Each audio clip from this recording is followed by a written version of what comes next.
ভারত এবং নেপাল ম্যাচে ভারতের ক্যাপ্টেন হারমানপ্রীত কৌর টস জিতে প্রথমে ব্যাটিং করার সিদ্ধান্ত নেন। ওপেনিং করতে আছেন শেফালি বর্মা এবং দোয়েল হেমলতা। শেফালি বর্মা 48 বলে 81 রানের ঝাঁচকচকে ইনিংস খেলেন। স্ট্রাইক রেট 168, 12টি 4 এবং একটি ছক্কা মারেন।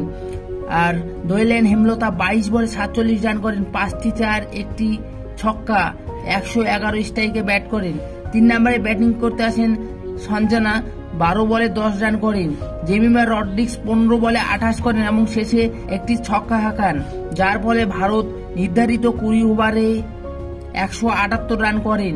জবাবে নেপাল ব্যাটসম্যানরা ব্যাটিং করতে এসে ব্যাটিং বিপর্যয়ে পড়ে যায়। খাদাকা 7 বলে 7 রান করেন। SR এমজেগার 22 বলে 18 রান করেন। কানোয়ার 11 বলে 6 রান করেন। অসাধারণ বোলিং করেন ভারতীয় টিম। দীপ্তি শর্মা যেন স্পেশাল বোলিং করছেন, প্রত্যেক ম্যাচে 2-3টি করে উইকেট নিচ্ছেন। এই ম্যাচেও 4 ওভারে 13 রান দিয়ে 3টি উইকেট নেন। রাধা যাদব 2টি উইকেট নেন। রেড্ডি 2টি উইকেট নেন এবং রেণুকা সিং 1টি উইকেট নেন।